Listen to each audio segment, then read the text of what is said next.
Hi, ಎಲ್ಲರಿಗೂ ನಮಸ್ಕಾರ. ನನ್ನ ಹೆಸರು ಜ್ಯೋತಿ ಎಸ್, ಅರ್ಥಶಾಸ್ತ್ರ ಸಹಾಯಕ ಪ್ರಾಧ್ಯಾಪಕಿ, ಸರ್ಕಾರಿ ಮಹಿಳಾ ಪ್ರಥಮ ದರ್ಜೆ ಕಾಲೇಜು, ಹೊಳೆನರಸೀಪುರ. ನನ್ನ ಯೂಟ್ಯೂಬ್ನ ಅರ್ಥಧಾರೆ ಚಾನಲನ್ನು ನೋಡಿ, ಲೈಕ್ ಮಾಡಿ, ಶೇರ್ ಮಾಡಿ ಮತ್ತು ಸಬ್ಸ್ಕ್ರೈಬ್ ಮಾಡಿ ಅಂತ ಈ ಮೂಲಕ ನಾನು ನಿಮಗೆ ತಿಳಿಸ್ತೇನೆ. Okay, today we will going to learn about peak load pricing in pricing practices. Peak load pricing, ಗರಿಷ್ಠ ಬೇಡಿಕೆಯ ಅವಧಿಯಲ್ಲಿನ ಬೆಲೆ ನಿಗದಿಯ ಅಭ್ಯಾಸ. ಗರಿಷ್ಠ ಬೇಡಿಕೆಯ ಅವಧಿಯಲ್ಲಿ ಬೆಲೆ ನಿಗದಿ ಮಾಡುವಂತಹ ಒಂದು ಪ್ರಮುಖವಾದಂತಹ ತಂತ್ರಗಾರಿಕೆ ಪೀಕ್ ಲೋಡ್ ಪ್ರೈಸಿಂಗ್ ಅಂತ ಹೇಳಿ ನಾವು ಗುರುತಿಸಬಹುದಾಗಿದೆ. Let us begin with a question.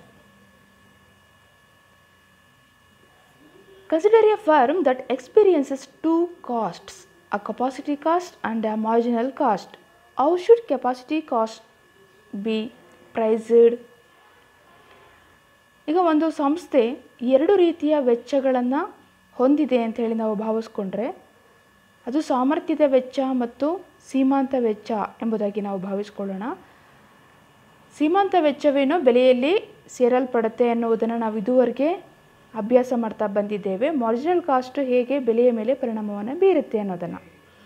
ಹಾಗಿದ್ರೆ ಕೆಪಾಸಿಟಿ ಕಾಸ್ಟ್ ಅಥವಾ ಸಾಮರ್ಥ್ಯದ ವೆಚ್ಚವನ್ನು ಹೇಗೆ ಬೆಲೆಯಲ್ಲಿ ಸೇರಿಸಲಾಗುತ್ತೆ ಅಥವಾ ಬೆಲೆಯನ್ನು ಹೇಗೆ ನಿಗದಿ ಮಾಡಲಾಗುತ್ತೆ ಅನ್ನುವಂತಹ ಒಂದು ಸಮಸ್ಯೆ ಉದ್ಭವಿಸ್ಬೋದು.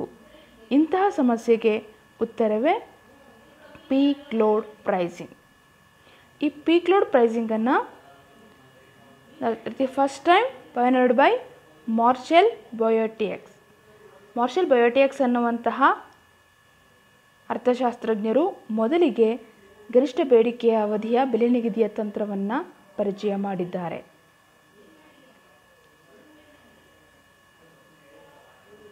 Let us move to meaning.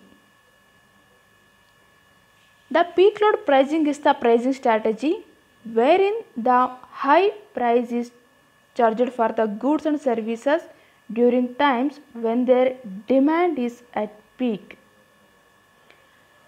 ಗರಿಷ್ಠ ಬೇಡಿಕೆಯ ಅವಧಿಯಲ್ಲಿನ ಬೆಲೆ ನಿಗದಿಯ ಒಂದು ತಂತ್ರ ಅಂತ ಹೇಳಿದರೆ, ಯಾವಾಗ ಸರಕು ಮತ್ತು ಸೇವೆಗಳಿಗೆ ಬೇಡಿಕೆ ಗರಿಷ್ಠ ಮಟ್ಟದಲ್ಲಿರುತ್ತೋ, ಅತ್ಯುನ್ನತ ಮಟ್ಟದಲ್ಲಿರುತ್ತೋ ಅಂತಹ ಅವಧಿಯಲ್ಲಿ ಬೆಲೆಯನ್ನು ನಿಗದಿ ಮಾಡುವಂತಹ ಅಥವಾ ಹೆಚ್ಚಿನ ಬೆಲೆಯನ್ನು ಚಾರ್ಜ್ ಮಾಡುವಂತಹ ಒಂದು ತಂತ್ರಗಾರಿಕೆಯೇ ಪೀಕ್ ಲೋಡ್ ಪ್ರೈಸಿಂಗ್ ಅಂತ ಹೇಳಿ ನಾವು ತಿಳಿಬಹುದಾಗಿದೆ.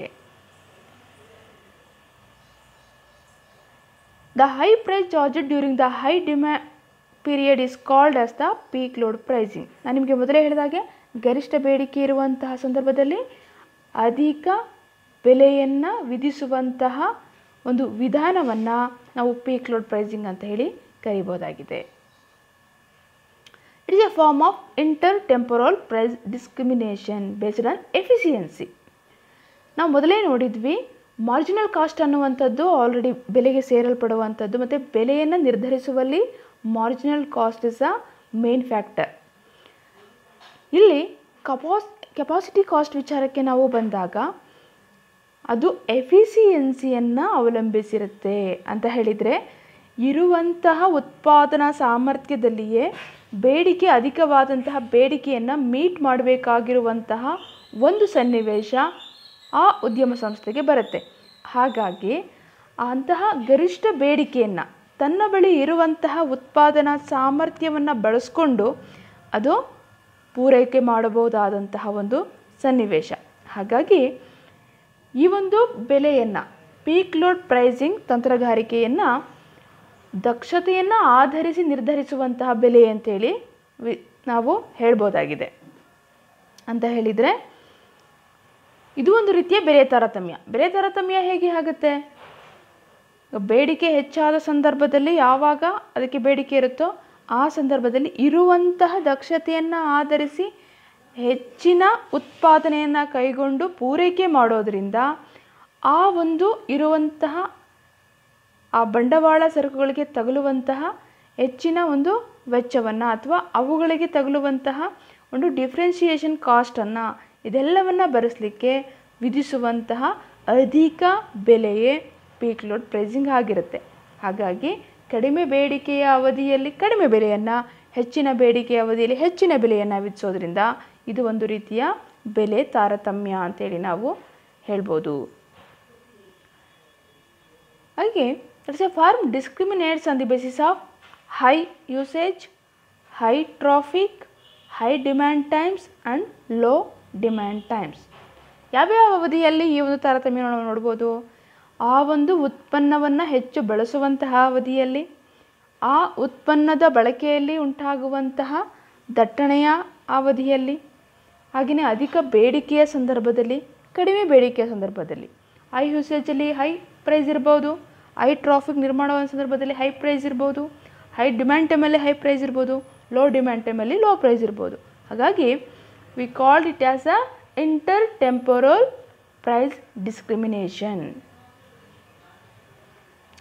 Okay, let us move to ಹಾಗೆ ಯಾವೆಲ್ಲ ಸರಕುಗಳಿಗೆ ಈ ಒಂದು ಪೀಕ್ ಲೋಡ್ ಪ್ರೈಸಿಂಗ್ ಅನ್ನುವಂತಹ ಕಾನ್ಸೆಪ್ಟು ಹೆಚ್ಚು ಅನ್ವಯವಾಗುತ್ತೆ ಅನ್ನೋದು ನಾವು ನೋಡ್ತಾ ಹೋಗೋಣ.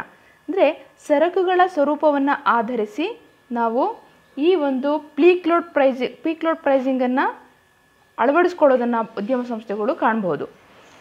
The peak load pricing is widely used in the case of non storable goods such as electricity, transport, telephone, security services et cetera.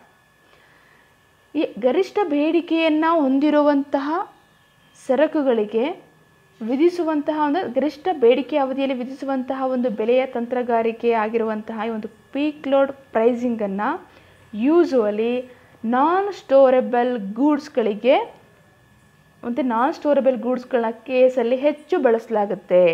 ಅವುಗಳು ಯಾವ್ಯಾವು ಅಂತೇಳಿದರೆ electricity, transport, telephone, security services. These are the goods which cannot be stored and hence their production is required to be increased to meet the increased demand. ಈ ಒಂದು ಸರಕುಗಳನ್ನು ಅಥವಾ ಈ ಸರಕುಗಳ ಉತ್ಪಾದನೆಯನ್ನು ನಾವು ಸಂಗ್ರಹಿಸಿ ಇಡೋದಕ್ಕೆ ಸಾಧ್ಯ ಇಲ್ಲ, ಕೆನಾಟ್ ಬಿ ಸ್ಟೋರ್ಡ್. ಹಾಗಾಗಿ ಯಾವಾಗ ಈ ಸರಕುಗಳ ಬೇಡಿಕೆ ಹೆಚ್ಚಾಗುತ್ತೋ ಆ ಸಂದರ್ಭದಲ್ಲಿ ಈ ಸರಕುಗಳ ಉತ್ಪಾದನೆಯನ್ನು ಹೆಚ್ಚು ಮಾಡಿ ಪೂರೈಕೆ ಮಾಡಲಾಗುತ್ತೆ. So like electricity, transport or telephone ಇವ್ಯಾವು ಸ್ಟೋರ್ ಮಾಡಬಹುದಾದಂತಹ ಸರಕುಗಳು ಅಲ್ಲ. ಇಂತಹ ಸಂದರ್ಭಗಳಲ್ಲಿ ಈ ಸರಕುಗಳಿಗೆ ಬೇಡಿಕೆ ಯಾವಾಗ ಅಧಿಕವಾಗುತ್ತೋ ಆ ಅಧಿಕವಾದಾಗ ಉತ್ಪಾದನೆಯನ್ನು ಹೆಚ್ಚಿಸಬೇಕಾಗುತ್ತೆ. ಆದರೆ ಅತ್ಯಂತ ಅಲ್ಪಾವಧಿನಲ್ಲಿ ತನ್ನ ಉತ್ಪಾದನಾ ಸಾಮರ್ಥ್ಯವನ್ನು ಹೆಚ್ಚಿಸ್ಕೊಳ್ಳೋಕ್ಕೆ ಸಾಧ್ಯ ಇಲ್ಲ. ಆದ್ದರಿಂದ ಇರುವಂತಹ ಒಂದು ಸಾಮರ್ಥ್ಯದಲ್ಲಿ ಉತ್ಪಾದನೆ ಮಾಡಬೇಕಾಗಿರುತ್ತೆ. ಹಾಗಾಗಿ ಅದಕ್ಕೆ ತಗುಲುವಂತಹ ಇನ್ನಿತರ ವೆಚ್ಚಗಳನ್ನು ಭರಿಸಲಿಕ್ಕೆ ಹೆಚ್ಚಿನ ಬೆಲೆಯನ್ನು ವಿಧಿಸಲಾಗುತ್ತೆ. Thus the marginal cost is also high during the peak periods as the capacity to produce these goods is limited.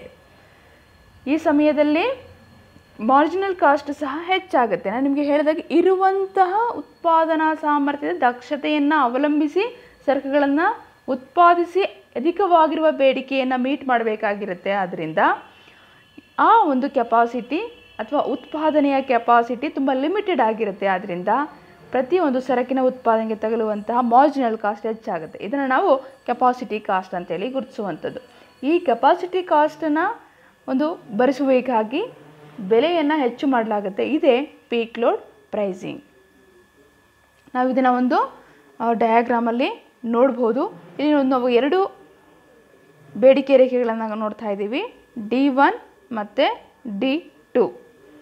So ಇಲ್ಲಿ ಮೊದಲಿಗೆ ಸರಕಿನ ಒಂದು ಬೇಡಿಕೆ D2ನಲ್ಲಿ ಇದೆ ಅಂತೇಳಿ ನಾವು ಭಾವಿಸ್ಕೊಳ್ಳೋಣ. ಈ ಒಂದು ಸರಕಿನ ಬೇಡಿಕೆ ಇದ್ದಾಗ ಅದರ ಬೆಲೆ P2 ಇರೋದನ್ನು ನಾವು ಗುರುತಿಸ್ಬೋದು. ಸೊ ಒಂದು ವೇಳೆ ಸರಕಿಗೆ ಬೇಡಿಕೆ ಹೆಚ್ಚಾದರೆ ಆಟೋಮೆಟಿಕಲಿ ಅದರ ಮಾರ್ಜಿನಲ್ ಕಾಸ್ಟ್ ಸಹ ಹೆಚ್ಚಾಗಿರೋದನ್ನು ನಾವು ನೋಡ್ತಾ ಇದ್ದೀವಿ. D1ನಲ್ಲಿ ಅದು MC1ಗೆ ಸ್ಪರ್ಶಿಸಿರುವಂತಹ ಬಿಂದುವಿನಲ್ಲಿ ನಾವು ಗುರುತಿಸ್ತಾ ಇದ್ದೀವಿ. ಇಲ್ಲಿ ಅದರ ಒಂದು ಬೇಡಿಕೆಯೂ ಸಹ ಹೆಚ್ಚಾಗಿದೆ. ಹಾಗಾಗಿ ಅದರ ಬೆಲೆಯೂ ಸಹ P1ಗೆ ಅಧಿಕವಾಗಿರೋದನ್ನು ನಾವು ಗುರುತಿಸ್ಬೋದು. ಸಾಮಾನ್ಯವಾಗಿ ಎಲೆಕ್ಟ್ರಿಸಿಟಿ ಇಂತಹ ವಿದ್ಯುತ್ ಶಕ್ತಿ ಇವಕ್ಕೆಲ್ಲ ರಾತ್ರಿಯ ಸಮಯದಲ್ಲಿ ಬೇಡಿಕೆ ಕಡಿಮೆ ಇರುತ್ತೆ, ಹಗಲಿನ ಹೊತ್ತು ಬೇಡಿಕೆ ಅಧಿಕವಾಗಿರುತ್ತೆ. ಅದರಲ್ಲೂ ಮಾರ್ನಿಂಗ್ ಟೈಮು ಹೆಚ್ಚಿನ ಬೇಡಿಕೆಯನ್ನು ನಾವು ಕಾಣ್ಬೋದು. ಸೊ ಹಾಗಾಗಿ ರಾತ್ರಿಗಿಂತ ಹಗಲ ಹೊತ್ತಿನ ವಿದ್ಯುತ್ ಶಕ್ತಿಯ ಬಳಕೆಗೆ ಹೆಚ್ಚಿನ ಬೆಲೆಯನ್ನು ವಿಧಿಸಲಾಗುತ್ತೆ. ಇದನ್ನು ಪೀಕ್ ಲೋಡ್ ಪ್ರೈಸಿಂಗ್ ಅಂತ ಹೇಳಿ ನಾವು ಗುರುತಿಸ್ಬೋದಾಗಿದೆ. ಸೊ ಇದಿಷ್ಟು ಪೀಕ್ ಲೋಡ್ ಪ್ರೈಸಿಂಗಿನ ಬಗೆಗಿನ ಮಾಹಿತಿ ಆಗಿತ್ತು. ಸೊ ಹೆಚ್ಚಿನ ವಿಚಾರಗಳಿಗೆ ಮ್ಯಾನೇಜರ್ ಎಕನಾಮಿಕ್ಸ್ ಸಾಲ್ವೇಟರ್ ಅವ್ರದನ್ನು ಅಭ್ಯಾಸ ಮಾಡಿ, ಹಾಗೆಯೇ ಆನ್ಲೈನ್ನ ಇನ್ನಿತರ ವೇರಿಯಸ್ ಸೋರ್ಸ್ಗಳನ್ನ ನೀವು ಅಭ್ಯಾಸ ಮಾಡಿದರೆ ಹೆಚ್ಚಿನ ಮಾಹಿತಿ ನಿಮಗೆ ಲಭ್ಯ ಆಗುತ್ತೆ. ವಾಚ್ ಮಾಡಿದ್ದಕ್ಕೆ, ಆಲಿಸಿದ್ದಕ್ಕೆ ಥ್ಯಾಂಕ್ ಯು.